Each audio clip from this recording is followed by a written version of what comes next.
Ladies and gentlemen, welcome to another episode of Hard Cam Heat, where the takes are hot, filter is on, pipe bombs might get dropped, and nothing in wrestling is safe. So let's get into the week. But let me start with saying, I think I'm gonna do stuff differently.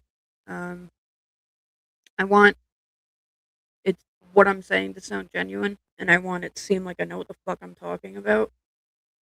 I will say, I watch these shows a week and a half prior, and then I come out and you know put this out. So a lot of what I have watched, it's hard for me to remember every single detail, and then I read my notes, and then I look like I don't know what I'm talking about. So I think I'm just gonna touch on the big parts. I'm still gonna give like the ratings that I think for the show, and I'm gonna touch on the main parts of the episode, in my opinion. So with that being said, we're gonna try this out. We're gonna start with Monday Night Raw. 3.5 stars, B minus grade for me. Opened up with Gunther beating up Cody Rhodes, taking him out in the parking lot backstage area. Then he talked shit to Sammy. Later on in the night, Sammy went up to Pierce and said how he was upset that, you know, Cody got taken out, but he had a shit-eating grin on his face the whole time. And he was making excuses of why he didn't want to have the match anyway. Um, Adam Pierce told him, well, tough shit, you're still wrestling tonight. And I'll get into who we fought later, but it was in Chicago, so you take your best guess. I took mine. I was correct. Um, then Seth Rollins cut out a promo on Roman Reigns. Pretty much said like, "Hey, dude, you started pretty slow. They put a rocket on your ass and wanted you to be the face of the company, and you just couldn't do it. You couldn't cut a promo. You couldn't wrestle the best. You couldn't get the crowd behind you like they wanted you to." So he said, you got to prove that you're not a fraud. And uh, I will say, I hear what he's saying, and he's very, very correct on the beginning of Roman Reigns' single career. However, once Roman turned heel, fucking, magically learned how to cut a good promo. He was wrestling better. Crowd fucking ate it up and loved him. And he had an aura. Like, there's literally an aura about Roman Reigns. I don't know what it is, but he now has it. Sorry if you hear my cat meowing. But yeah, so the the story that they have just goes on for so long. There's so much to it, and the fact that Roman Reigns has never beat Seth Rollins except for they didn't mention this one time on Monday Night Raw is insane to me. So I think he has to win. Simple as that. Do I think he's a fraud anymore? No, I don't. Um, LA Knight also came out and made fun of how Seth kept saying brother this, brother that. It was funny to me. But he's also saying how he's got the crowd behind him and he can't get a push at all. And I don't blame him for being pissed off because crowd's been behind him for 2 years and he's been stuck in this bloodline bullshit. So I hope eventually the company will put a rocket on his ass. Um, but it just doesn't seem like they're ever going to get to that point, unfortunately. The Vision got the tag team titles back with the help of Maxine Dupree. I think the quick story there is it's going to be them facing off against Tozawa and Otis. And then I don't know why, but I think that they're going to end up facing the Bloodline. Because I know the Bloodline's going to want all the titles. just like last time. And I think I think Heyman's going back to Roman. I do. I am 100% convinced because he keeps calling himself the Wiseman, and he just keeps doing things that he did with Roman Reigns. So I think he's going back to the bloodline to be the wise man, and I think he's leaving the Vision. So why not have two members of the bloodline go after the Vision? Makes sense to me. I don't know. I'm convinced, but we will see what happens. Next week there's supposed to be a gauntlet for the Intercontinental title. I will touch on one thing real quick. Ethan Page said that Rey Mysterio was on the shelf. I didn't hear anything about that, and I haven't seen anything about that, and it's just kind of weird to me. It seems fine, but I mean, who knows? Soruka had defended her title against Raquel Rodriguez. Judgment Day interference, Io Sky, even the odds. Um, I do think Soruka, along with Athena, has one of the best finishers in the game. That Soul Snatcher, when she does it right, you can't touch that. It's insane. Um, Obafemi, for being new to the game and not being in this industry for many years, he can cut a very, very damn good promo. And he can back it up in the ring. Um, Most people take a while to get the promo part done, but the fact that he can do basically it all, I think he's going to be on the top for the foreseeable future. Um, and he should be if he can do all of that, you know. Um, Now I'll skip over pretty much everything else. Oh, real quick. Bailey cut a backstage vignette promo on Lyra Valkyria, and she got emotional in it. It was a very good promo. Rumblings I've heard is that Bailey's contract is up relatively soon, and I genuinely do not think she's going to resign. I think she's running straight to AEW, and I halfway don't blame her. She's not utilized the way that she should be. So we'll see, I guess. Now, earlier I referenced Sami Zayn was going to fight somebody for the title. And I mentioned a certain Chicago boy. If you didn't guess CM Punk, you really need to study up on some. But anyway, yeah, really good back and forth match though. Um,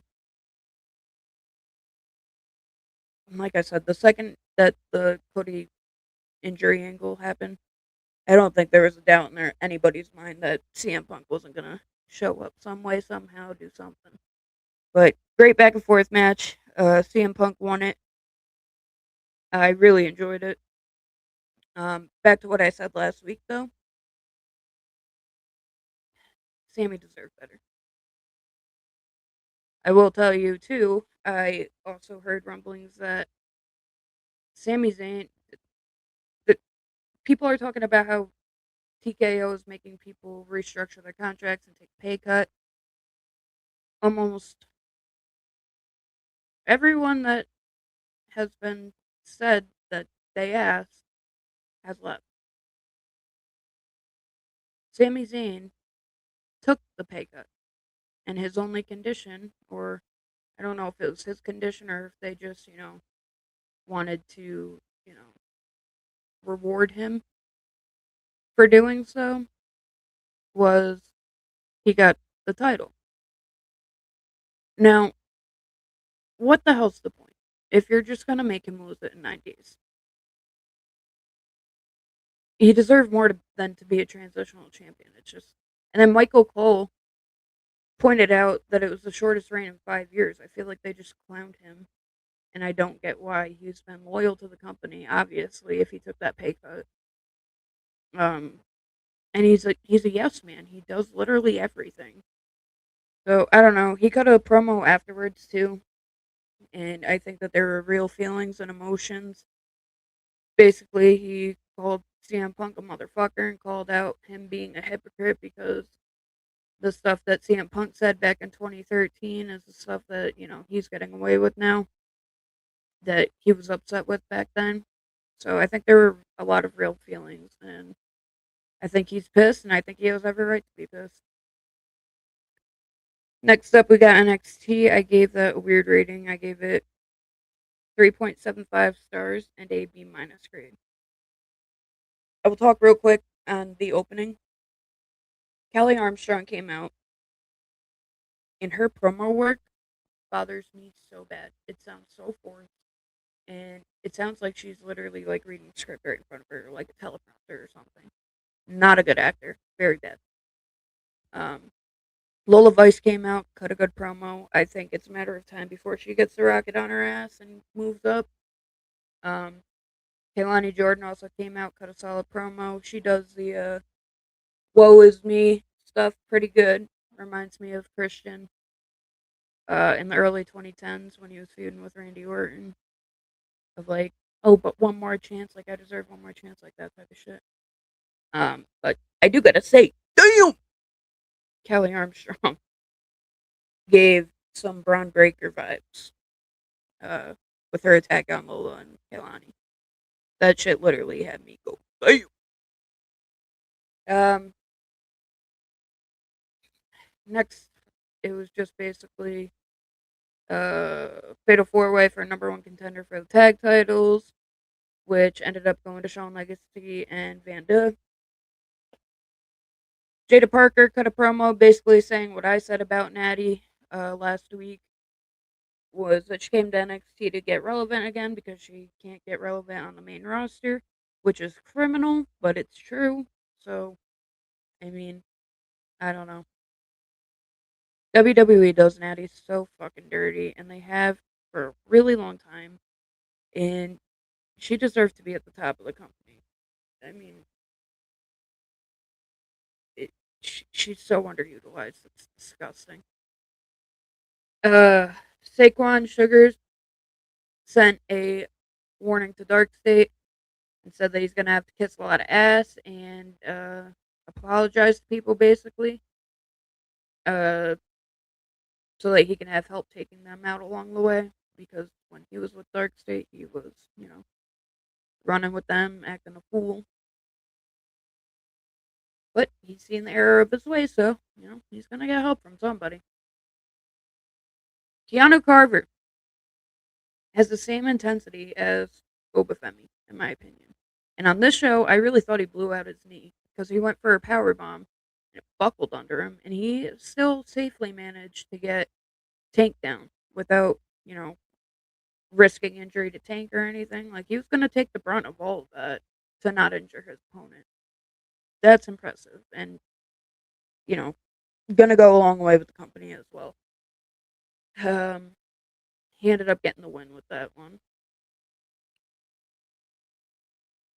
Nakaru says that he's going to crush D'Angelo's spirit. This is going to continue feud. I said that last week. Cam Hendricks says he'll get revenge on Mason Rook for shelving him. Rook's upset that Hendricks is going around saying that he shelved him, so Cam ended up running away. So that's going to be a feud. Uh, Layla Diggs won a fatal four way against Thea Hill, Izzy Dame, and Lizzie Rain for a shot at the North American title next week versus Zarya. I love Lizzie Rain. There is something about her. I don't know what it is. I think it's her charisma, but she's fun to watch. And I like in that match that they gave all of them like equal amounts of spots and time to get their moves in. So it was a good match. Nikki Blackheart will no longer be called Nikki Blackheart. She will be called Reina Vulcan. Um, Tavion Heights and Miles Bourne made up and took out the Vanity Project. Now, in the match with Nico Vance and Shiloh Hill, I noticed a diving headbutt. I don't know why they are not banned from wrestling. We've had so many people who have done them have their injury or have their careers cut short because of these injuries that these cause, and we're still doing them. So, just to name a few, Harley Race, He Who Shall Not Be Named,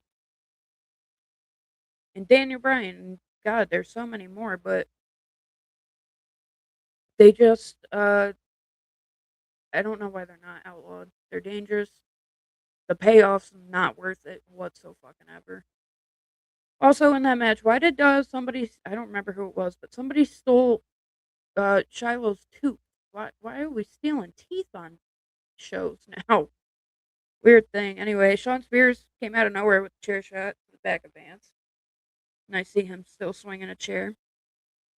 Main event was Natalia versus Kendall Gray for the title. Spot should have gone to somebody else, in my opinion, but whatever.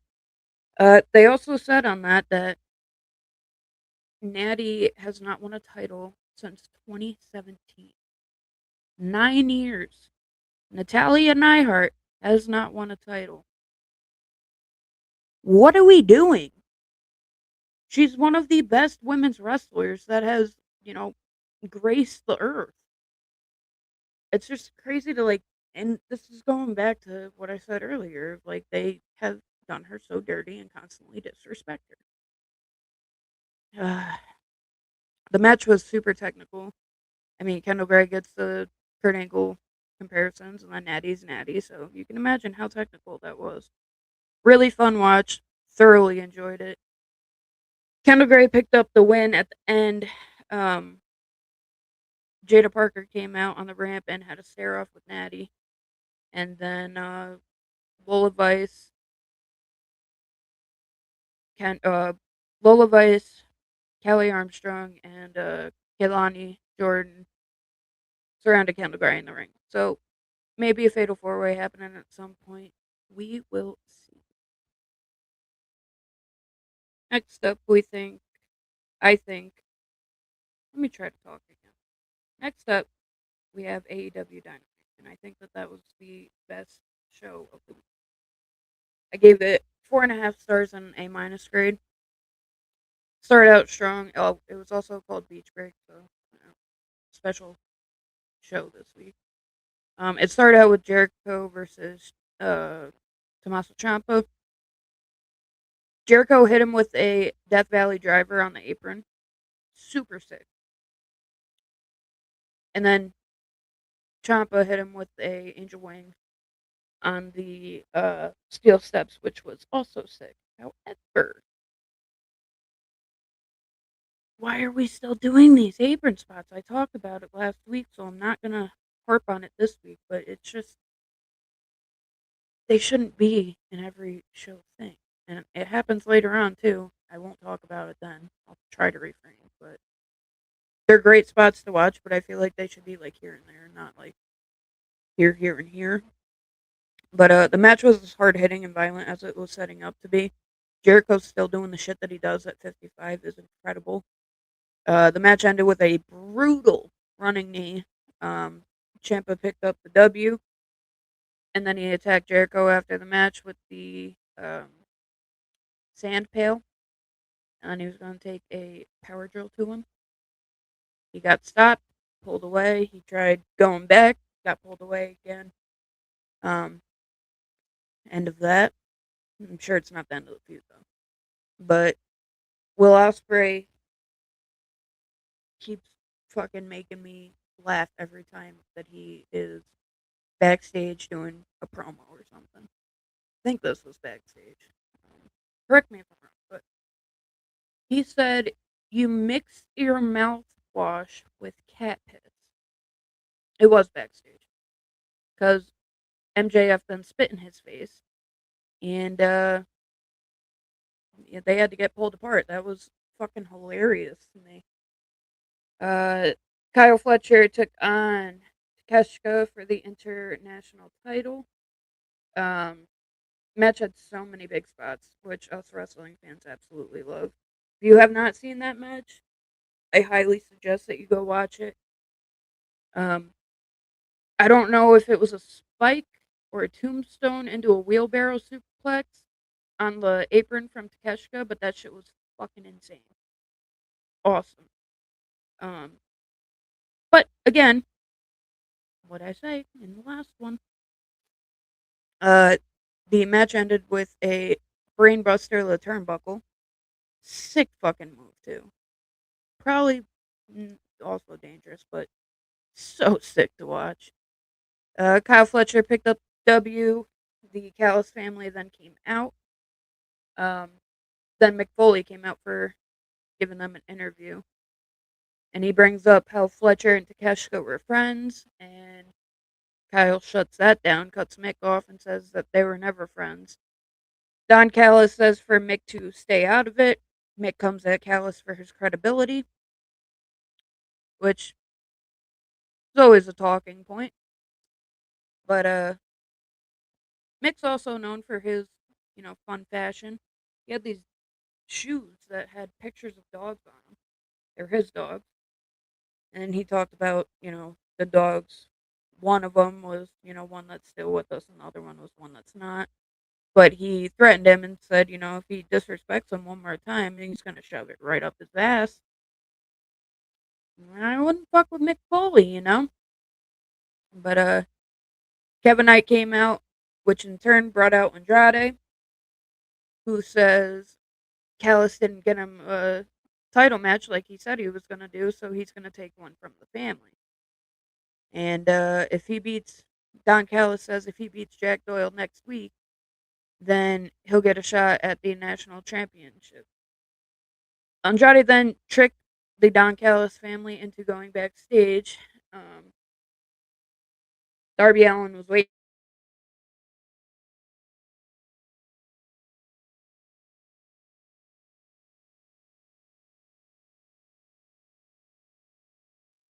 Technical difficulties with my mic. I apologize. But yeah, Andrade and Darby took it to them.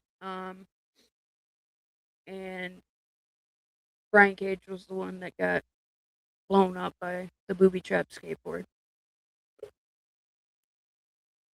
Uh, what else happened? We had the women's gauntlet, the women's casino gauntlet for number one contender for the world title.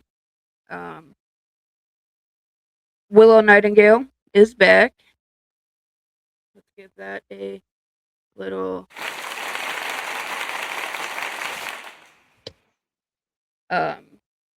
She gets the W. Then that brought out Thekla, who put a nasty spear on Willow. Backstage, they did a little vignette involving Jack Perry. There's been a lot of rumblings on if he was going to resign or not, or if he was going to go elsewhere. They showed him resigning, so that's cool. I didn't think that he wasn't going to. Because I don't think that they'll put him in WWE with CM Punk. TNA has ties with WWE. Don't see it happening there. I just I think AEW is where he's going to stay at for the foreseeable future, and clearly that's correct. Then we had MJF versus Kenny Omega. That was one for the ages. MJF also looked like with his trunks that he was doing a tribute to Bam Bam Bigelow, which if he was, dope. I love it. Uh, the first 2 minutes though looked like it had three botches, which kind of shocks me because these two are good, great athletes, great wrestlers, safe to be in the ring with, you know. Um, there was a spill to the outside, and it was super harsh. There was an announce table spot. Like again, if you didn't watch this match, you really need honestly the entire show. I believe it was July 8th. Yeah, July 8th. If you have not watched this show, you need to go back and watch it if you're a wrestling fan. Um, yeah, MJF got tossed out to the announce table, and he landed forehead first into it. It was sick. Probably didn't feel good, but sick. Um, MJF then hit Omega with the tombstone pile driver on a chair. Like, this match was hard hitting, and I don't believe it was an ODQ either. So they uh they let them get away with it in this big of a match. Uh, Again, off the charts. This is an episode during a week. It wasn't like a actual pay per view, and I know it was like a special week one, but it's fucking off the charts. Um, Osprey came out because MJF took his diamond ring out, or dynamite ring, whatever the hell he calls it, and he was gonna hit Omega with it. And Osprey came out, ripped it off his finger, ran away with it. Um,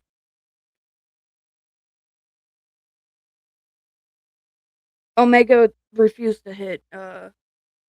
Sorry, again, I watched these like a week and a half ago, so it's hard for me to remember it all. But Omega had a chance to hit MJF with the title belt. MJF did one of those, and Omega didn't want to win that way, so he threw the title down. MJF picked it up, nailed Omega with it. Um, and Omega kicked out at one. It's insane. Then Omega hit his finishers, and he won. So he is the new AEW World Heavyweight Champion. I called this shit last week too. I said Omega wins. He's gonna face Osprey at Wembley, and the tension from last week's gonna do something between Omega and Osprey, guaranteed. And MJF is gonna be somewhere in it and be having a little bitch fit somewhere. So we'll see where this and how this goes. Okay, moving on to TNA. I gave it 3 stars and a C minus grade. Started out with the Hardys versus Order of 4. I will always love any Hardys match. Jeff Hardy literally does not slow down. His body needs to be donated to science. They pick up the win. Wasn't much of a fight. Mustafa Ali came in after, and he keeps calling people after Order 4 losses. So who do y'all think he's calling? Because I genuinely don't even have an idea or a guess anything. So let me know in the comments. Who do you think Mustafa Ali is calling? Out came Kazarian, and he called it what I said last week. Um, I'm from Albany. He called it with it being boring. It is. I do not recommend it to anybody. But he had a sick outfit on too. It was like green and white, I don't know. It just looked cool. But Moose came out. Frankie caught some heat, saying that Moose traumatized his family at Slammiversary, getting them involved. Kaz gets pissed because Moose kept calling himself the face of the franchise. Moose tells him that he stayed loyal while Frankie hasn't fully, because Frankie went elsewhere a few times. Out came AJ Francis. AJ Francis versus Moose next week is going to lead to a Moose and a Kaz feud, I do believe. I mean, pretty obvious. um, I'm still intrigued by Elijah's guitar. Like, how did they put a little fucking fog machine in it or something? I don't know. But Indy Hartwell advances in the tournament. Fabian Archer came Eichner. Fabian Eichner came out cutting a promo basically saying what I was saying last week about how he's happy to be here and regardless of what others say, he's going to prove them wrong. So I hope he does. I have a hair on this line. It's driving me nuts. I got it. The Righteous took on Leon Slater, and Ricky Sosa, and the System in a 3-way. Tom called it on commentary. You're looking at the future of wrestling with Slater and Sosa. Bear Bronson surprisingly made me laugh. I mean, he doesn't really, I don't know, he doesn't have much of a character that would make you laugh, but um when Slater and Sosa counted down for a move to the outside, he was like, "Why are they counting?" It was just funny. Um, but Slater and Sosa got the W. Um, Jody Threat versus Gabby Forza. What the fuck is with the gnome fucking uh gimmick? I I just watched her come out. That's different. Good for her though. Different's good. You don't want to keep doing the same shit as everybody else. I'd also be blown up and gassed out if I had an entrance like Jody Threat. It's like fucking Ultimate Warrior shit. But Jody Threat got the win. Mustafa Ali, uh, again was talking to somebody. I'm trying to think of whose 90 days is up because I really can't. I don't have any inkling of who it could be. Nickname is says Casey Navarro doesn't have it. Casey then brings up how he beat his brother, so he doesn't have it either, um, which led to Ryan to attack him from behind. Very underwhelmed with the response. I thought it'd be more to it, but maybe it'll keep getting better as we go. I don't really know. Like I said, very underwhelming compared to what it could have been. Zaya Brookside versus Laying Lee. Big weapon element in this match, which is always fun to see. Um, any wrestling fan always loves weapons. So fun. But Brookside took home the win, and we close out that show. All right, going to SmackDown now. 3 stars, C grade. Nick Aldis is back. Out comes CM Punk, sporting a hell of a black eye. Someone in the crowd also had a sign that said CM Punk. I was cackling. Uh, he also seemed to take a subtle shot at Roman, saying that he'll be a good champ wrestling every week and all that good jazz. But CM Punk versus Cody is set up for SummerSlam. Um, Punk better win because I'm really tired of seeing Rhodes as champion. I love him, but sheesh. Next out, we had Finn Balor versus Tamatanga. OG Bullet Club put him up. Finn's another guy who just doesn't slow down. He's in his like mid to upper 40s, I believe. He does not look it. But Balor was getting his ass whipped all match, and that makes me think like more often than not, the guy who's getting his ass whipped the entire match is usually the guy that wins. Just watch. But it's predictable at this point. So anyway, Finn Balor won. Um, they're really pissing me the fuck off with Jacob Fatu too. Tutu. Um, but he shoved so far up Roman's ass, knowing what Roman ate for breakfast 4 days ago.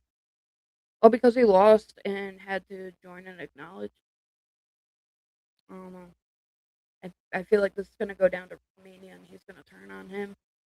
Something's gonna happen, but I figured he was just gonna be there and do his dirty work against his will.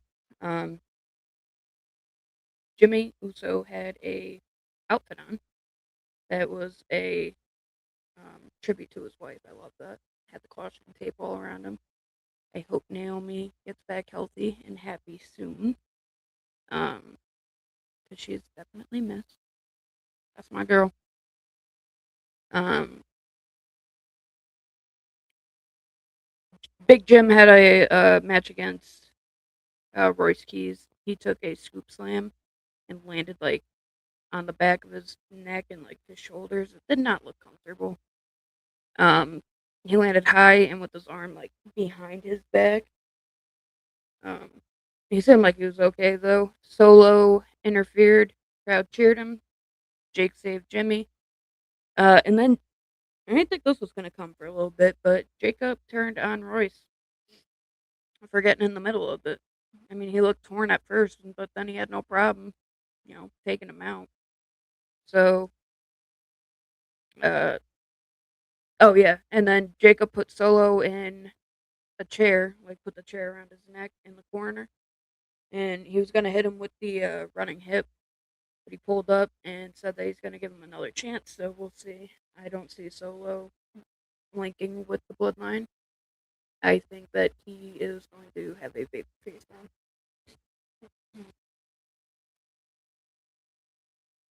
So CM Punk asked Candice LeRae if Johnny got cursed. That had me laughing. I'm glad that he said what we were all thinking of. Gargano and LeRae need to get back to the ring. I think I talked on that last week, but hopefully soon. Hopefully that was like hints that it's gonna happen soon. Um, then we had an Alexa Bliss versus Jade Cargill match. Michin ate the fuck out of a big boot by Charlotte, right to the dome. Cargo picked up a win. Shocker. Uh, Chair came out. Numbers game prevailed. BFAB and Michin held Charlotte back to watch Jade dislocate Bliss's arm. Um, for those of you who don't know, it's not real. Bliss is double jointed. They've used it in angles before, like a long time ago. I think it might have been against Nia Jax. But yeah. So she's taken out for a little bit. Just extends the feud with Charlotte and Jade. And I think it was last week that I talked about. I think Bliss might be turning heel eventually on Charlotte. So maybe this is also setting up that like she's pissed that this is all Charlotte's fault, that you know she shouldn't have gone to Saudi Arabia and interfered in Jade's match. So I don't know. Backstage we see Trick Williams though, and he referred to Ricky Saints as Ricky Stanks. uh, his new title looks like it fucking itches. That shit's awful and hideous. And I read somewhere that it costs $699 on WWEshop.com. $700 for that. Okay. Anyway, Trick versus Mello, back and forth the whole match. Lil Yachty, I was questioning his, involvement in the WWE at first, but he makes a very good fucking manager, and I hope that he keeps doing it for like years to come. I like his, music and everything, but I really like him as a manager. So hopefully he sticks around. Now getting to the return. Baron Corbin. I wasn't expecting that though. I thought it was not going to be until Saturday night's main event for SummerSlam, but and let alone in this storyline, I thought it was going to be with fucking Miz and Danhausen. Um, I shot. It took me by fucking surprise. My face was probably priceless when I watched. The end of days is also a phenomenal finisher, and he makes it look so fucking easy. It doesn't matter if you're like a cruiserweight or a super heavyweight. He can make that look, so easy no matter what. Um, he makes them look weightless. Out comes Gunther next. Um, Earlier he said that he's going to give Nick Aldis time to think about the Cody versus CM Punk match. Aldis says Saturday night's main event it'll be Gunther and Zayn versus Punk and Rhodes. Gunther attacks Aldis. Cody finally comes out and they cut the fucking feed. Just cut it off. Cody's running to the ring, come make the save, and they cut the feed. That's about right. Anyway, you can look up what happened after. Basically, Cody just made the save, and Gunther ran away. But yeah, just fucking bad booking or timing on their part. Cause what the fuck? Now we're gonna move on to AEW Collision. I give it 3 stars and a C- rate. Start out with a bang though, kind of literally. Um, Cowboy, Hangman, Adam Page. has returned. I'm ready for some cowboy shit. He says he's going to be a man of honor and not challenge for the world title, and that there are other things for him to do. So I wonder what title he is going to go for after. Shall be interesting. Um, I also find it interesting to know immediately after that match, they chose to book the Ring of Honor world title match. So I'm thinking that might be like a subtle little nod that that's where he's going to go to. So, the Bandito versus Shibata match. Bandito was pulling out all the stops. He got the win. It was a good match. Just hard for me to say anything on because I was packing for a trip, so I missed a good chunk of it. As I will say, I did for most of this show, so bear with me. Um, I was distracted for most of this. Um, if I missed anything important, let me know down below. And let me know, what you thought of the show because I might be judging it too hard for somebody who didn't watch enough of it. Again, I love open criticism, so uh, let's see what next I can talk about that was, major on the show. Because again, I don't want to run through everything and bore you all. I want to hit the main points and get conversations going. There was a funny backstage segment with Matt Sydal calling Ricochet bald and then running away, and everyone was holding Ricochet back, going, "That's uncalled for, man. That's just super uncalled for." That shit made me laugh. Another title that Hangman Adam Page can go after is one of the titles in the Callis family, as Kyle Fletcher so kindly reminded him of. And he also said that they run that place. So now, while the Ring of Honor title might come soon, I think something's going to come before that for Hangman Adam Page. Uh, Willow Nightingale came out and hyped up her match with Tekla. Divine Dominion said that they don't fear any team. Tekla cut a promo on Willow and Monet. Then we had Brian Cage who beat Zach Wentz. Brian Cage looks goofy as fuck because he came out with his head bandaged to sell the booby trap skateboard. It's funny as fuck. Wentz got in more offense than I thought he would.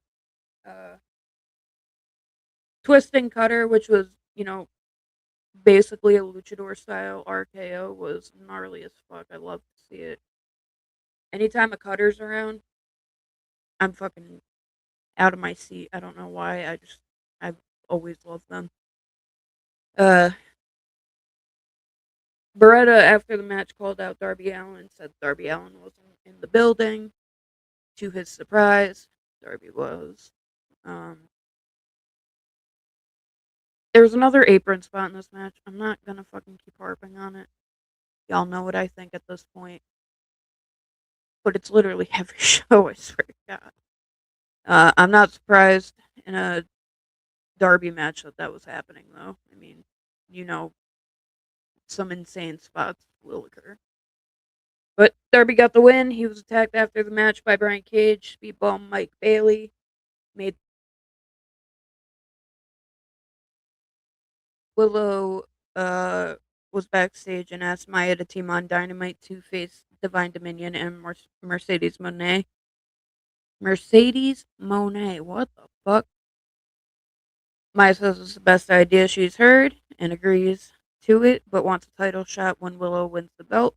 Willow says back, that's the best idea she's heard. End of segment. So that's happening next week on Wednesday. Andrade cut a promo on Jack Doyle to hype the match on Dynamite. And then we had the national championship where Mark Davis took on Speedball Mike Bailey. Kyle Fletcher was on commentary. Davis wins with a nasty pile driver, and the show goes off with the Callis family celebrating. So, I mean, it wasn't a bad show, but I also couldn't pay attention to a lot of it. Triple A, we got 3 stars, C minus. Dirty Dom showed up in a low rider, looking like Eddie Jr. had hydraulics on it. I love to see it. Dragon Lee versus Jack Cartwheel versus Mini Vikingo for number one contender for the Cruiserweight Championship. Super fast paced, exciting. Uh, the timing was off at the end because Dragon Lee hit a Styles Clash on Jack Cartwheel and just kind of had to like lay on top of Jack and wait for Mini Vikingo to get to the top turnbuckle and hit a 630. Um, which I mean, it didn't take away from how good the match was. So I that match itself, I give like 4.5 stars to.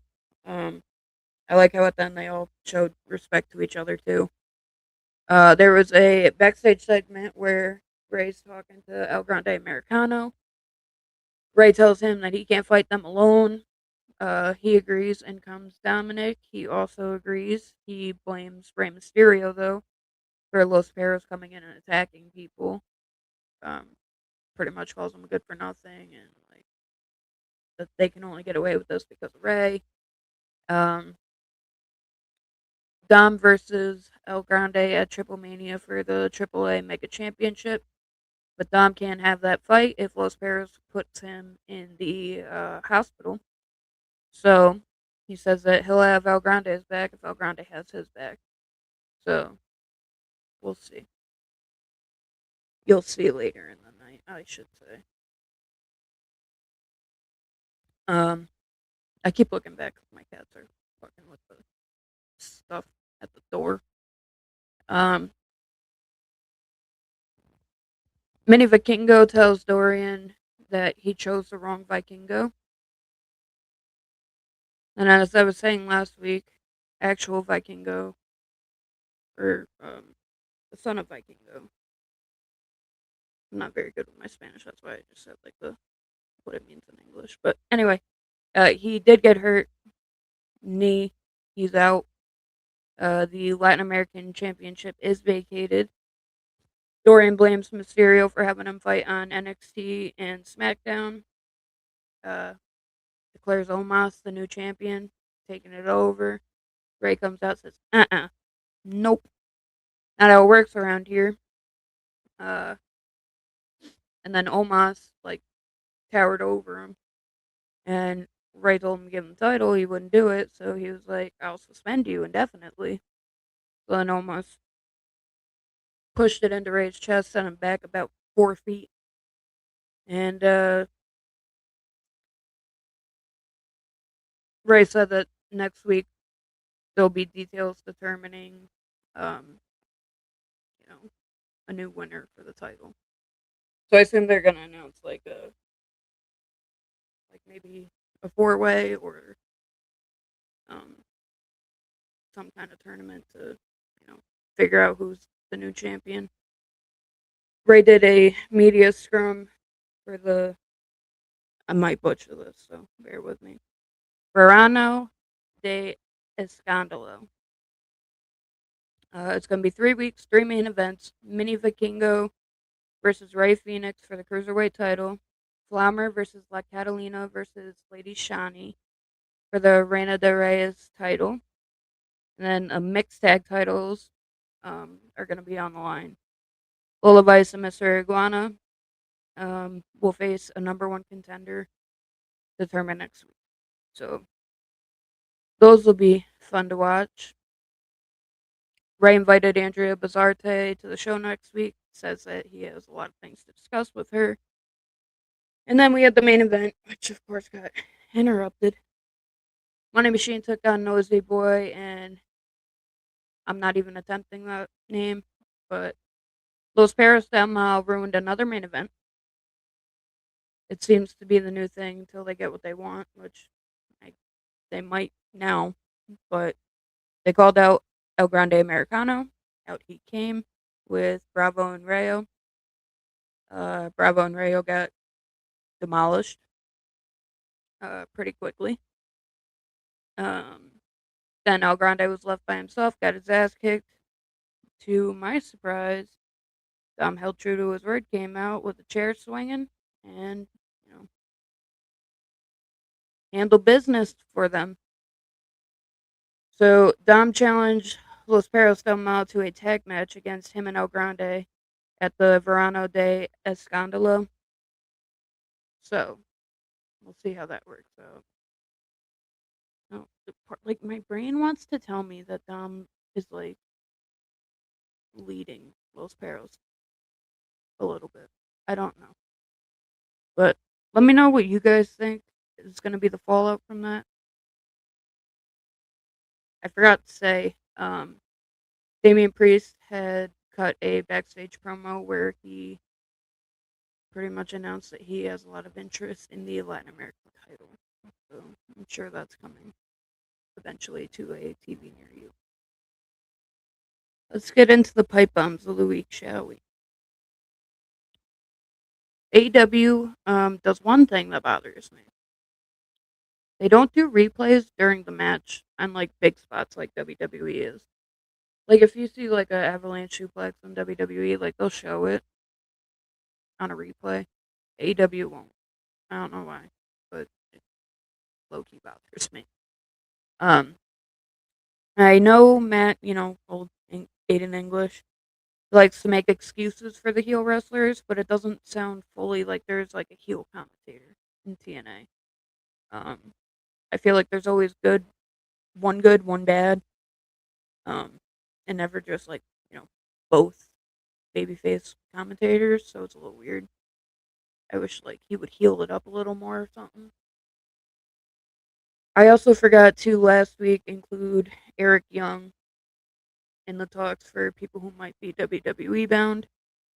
I know I talked about how he is no longer with the company of TNA, but I guess he might be going back to WWE, which I don't know why he would. They did him really wrong in his first run, so who knows? Andy's getting up there. Big Cass was teased for the Raw after SummerSlam with that vignette. Got the 8'3" and big tall guy. So I'm also curious of why it was just Cass, or if Enzo's going to be thrown in there, or if it's like what's going on. But I'm excited. I can't wait. And yeah, I am thinking that that's going to be it for this week. This video has definitely gone longer than I anticipated. I appreciate you guys sticking it out with me. Um, I'm going to keep trying to reconfigure the structure that I'm doing here and try to make the episodes shorter with more of my opinions and not just like, fucking full blown recaps. I want to actually talk about my opinions in wrestling and, have conversations with you guys. And we'll figure it out as we go. It's still in the early stages. I thank you guys that have been here, who are listening, and who are supporting me. It means the world to me, and I wouldn't feel confident enough or comfortable enough to do this without you. So thank you. And that is all this week for Hard Cam Heat. If you got something to say about it, good. That means I am doing my job. I will catch you next time. Till then, let's catch some heat.